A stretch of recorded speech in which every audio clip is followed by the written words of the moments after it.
Assalamu alaikum, my dear students. How are you? I hope you are all fine and well.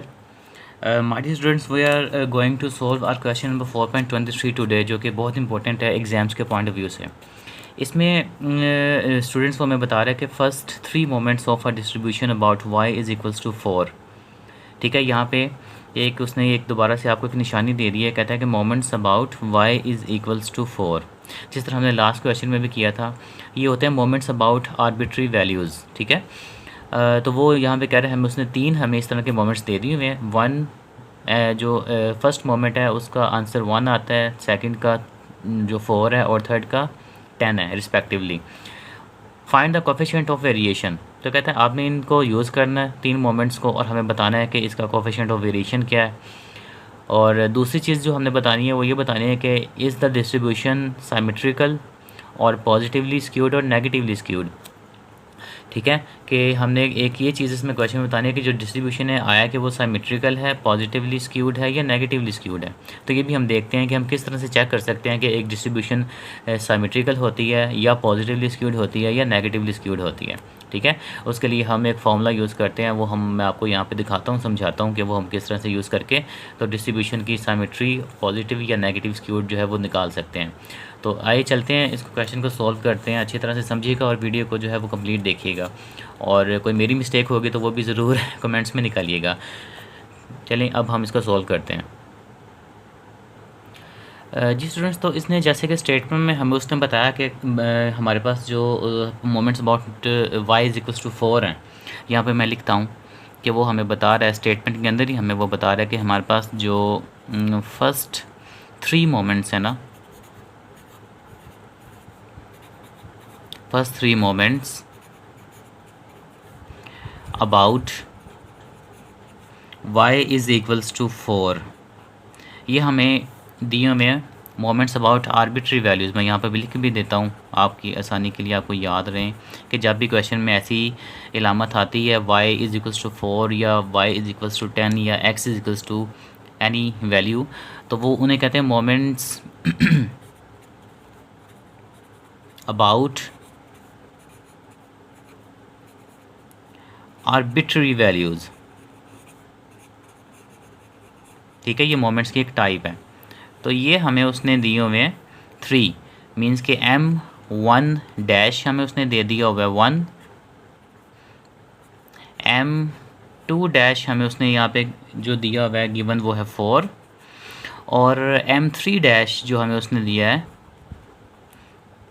m3 dash, उसका जो answer हमें उसने दिया हुआ है क्वेश्चन के अंदर गिवन वो है 10। कहते हैं ये 3 जो है मोमेंट्स अबाउट y हमें दिए इसने, और इनको यूज़ करते हुए हमने फाइंड करना है कोएफिशिएंट ऑफ वेरिएशन। ठीक है, कोएफिशिएंट ऑफ वेरिएशन हमारे पास डी स्टूडेंट्स, उसका फार्मूला आपको पता है कि वो हमारे पास होता है, ये मैं यहाँ पे लिखता हूँ पहले, जो हमने CV फाइंड करना है इसका फार्मूला हमारे पास होता है standard deviation divided by x बार या y बार, ठीक है, मल्टीप्लाई बाय 100। ठीक है, बेसिकली हमने ये चीज़ फाइंड करनी है, फार्मूला कोएफिशिएंट ऑफ वेरिएशन का ये होता है।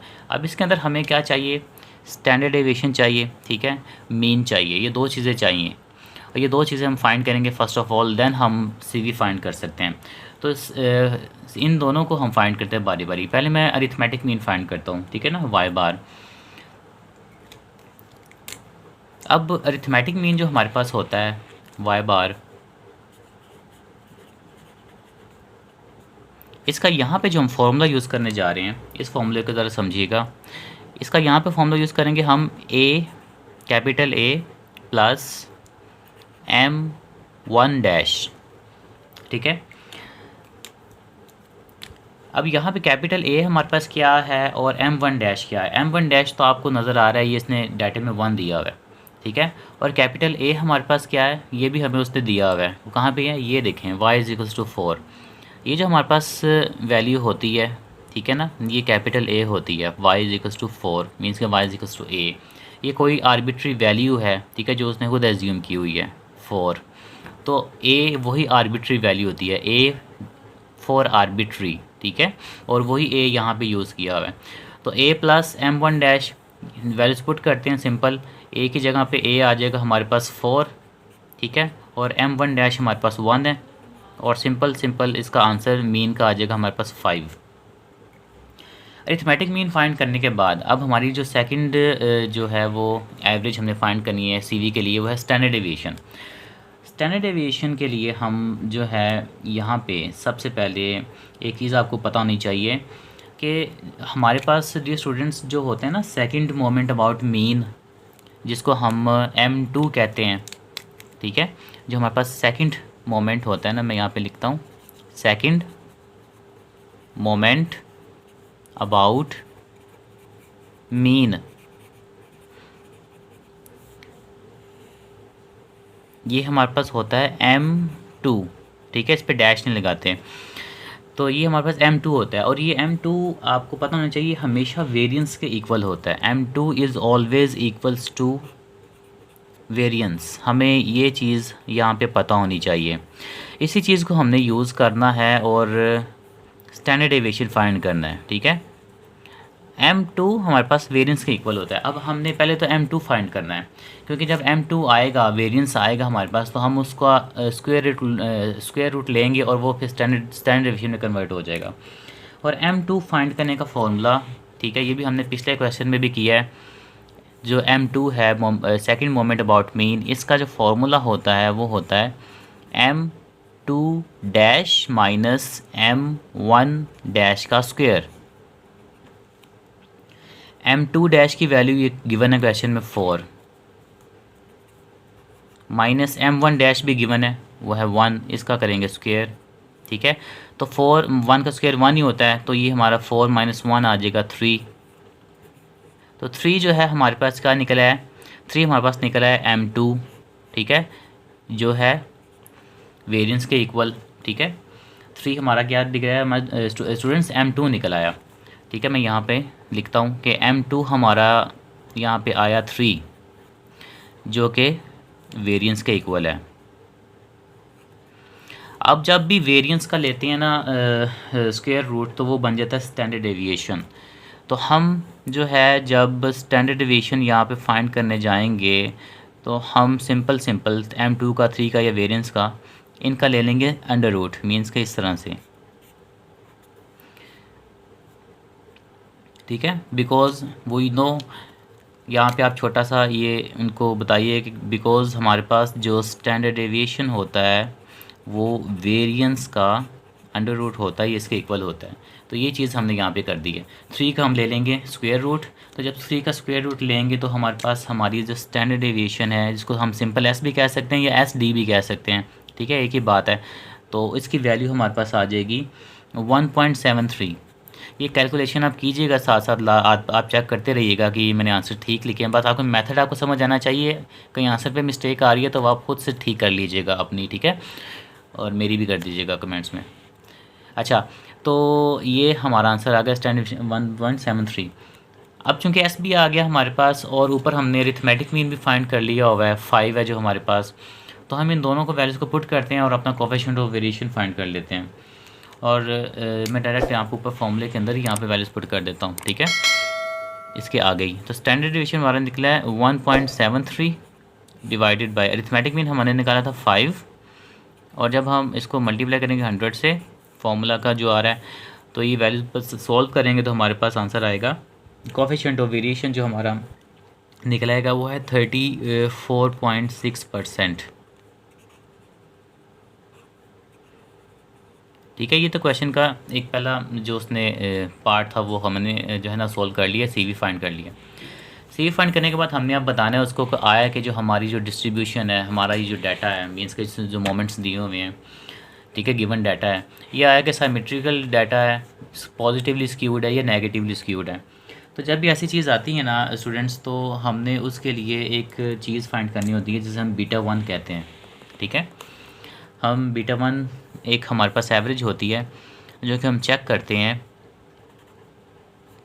आया कि डाटा सिमेट्रिकल है, पॉजिटिव है या नेगेटिव स्क्यूड है। बीटा 1 का जो फार्मूला हमारे पास होता है ना डियर स्टूडेंट्स, वो होता है हमारे पास M3 divided by M2 cube, और इसके नीचे वाले के ऊपर जो M2 है इसका क्यूब के ऊपर आ जाएगा इस तरह से अंडर रूट।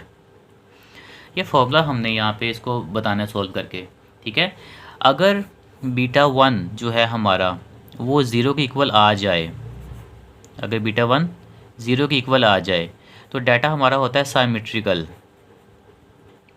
अगर बीटा 1 जो है वो ज़ीरो से आ जाए ग्रेटर, अगर बीटा 1 ज़ीरो से ग्रेटर आए तो हमारा जो डाटा होता है वो पॉजिटिव स्क्यूड होता है। ठीक है।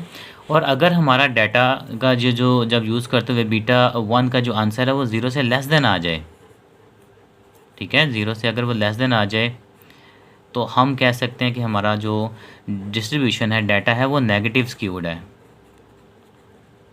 ठीक है डियर स्टूडेंट्स, ये चीज़ आपने देखनी है, चेक करनी है किस फॉर्मूले को यूज़ करते हुए, इस फॉर्मूले को यूज़ करते हुए।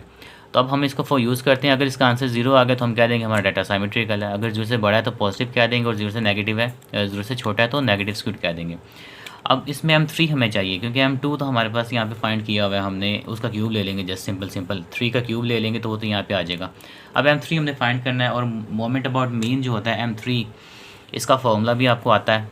ठीक है, वो फॉर्मूला हमारे पास क्या है यहाँ पे, वो है यहाँ पे मैं लिखता हूँ M3 जो हमारे पास यूज़ करते हैं, मोमेंट अबाउट मीन कहते हैं इसको, थर्ड मोमेंट अबाउट मीन होता है ये। ठीक है, इसका फॉर्मूला होता है हमारे पास M3 dash -3 M2 dash multiply by M1 dash plus 2, ठीक है, मल्टीप्लाई बाय M1 डैश। ठीक है, और ये जो M1 डैश होता है ना, इसका हम ना क्यूब ले लेते हैं फिर ऐसे। ये हमारे पास जो है थर्ड मोमेंट अबाउट मीन का आई थिंक फॉर्मूला है, या आप मज़ीद चेक कर लीजिएगा इसमें कोई डैश वैश आगे पीछे ना हुई हो, लेकिन यही फॉर्मूला है आई थिंक। हाँ जी, अब हम इसको जब सॉल्व करेंगे, इसमें पुट करेंगे M3 डैश जो हमें गिवन है। ठीक है, डाटे के अंदर हमें M3 डैश भी गिवन है, M2 डैश भी गिवन है, M1 डैश भी गिवन है। आपने सारी वैल्यूज़ यहाँ पे पुट करनी है। ठीक है, खुद चेक करनी है, ये आपके लिए है। आपने इसको पुट करके और M3 का आंसर जो है वो खुद फाइंड करना है। मैं यहाँ पे जो फाइंड करने जा रहा हूँ ना, मतलब मेरे लिहाज से जो आंसर आ रहा है वो M3 का आंसर जब हम वैल्यूज़ पुट करने के बाद वो ज़ीरो आ रहा है। ठीक है, आपने चेक करना है कि ज़ीरो ही आता है, और फिर आपने मुझे बताना है कमेंट्स में। अच्छा, M3 जो है वो ज़ीरो जब आएगा तो मैं यहाँ पे फॉर्मूला के अंदर ऊपर M3 की जगह ज़ीरो पुट करूँगा, नीचे M2 की जो ऊपर वैल्यू हमने 3 फाइंड की हुई है वो पुट करूँगा, 3 का लूँगा क्यूब। ठीक है, और फिर इसका ले लूँगा मैं अंडर रूट। तो इसका आंसर कोई भी हो, चूँकि ऊपर ज़ीरो आ गया अब, तो इसको जब सॉल्व करेंगे तो इसका आंसर ज़ीरो ही आएगा। अब हमारा जो बीटा 1 है वो आपके सामने आप देख रहे हैं किसके इक्वल आया है, ज़ीरो के इक्वल आ गया है। और जब बीटा 1 ज़ीरो के इक्वल आ जाए, जैसे कि मैं आपको यहाँ पे बताया था, तो हम क्या कहेंगे कि हमारा डाटा जो है वो साइमेट्रिकल है। तो मैं यहाँ पे लिख रहा हूँ कि आवर डाटा, या डिस्ट्रीब्यूशन भी कह सकते हैं आप। ठीक है,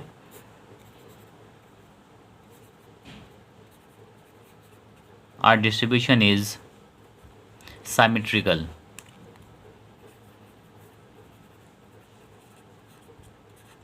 सिंपल, ये हमारा इतना सा क्वेश्चन था। बस इसमें दो चीज़ें बतानी थी कि आपने आपका जो है कोएफिशिएंट ऑफ वेरिएशन क्या है।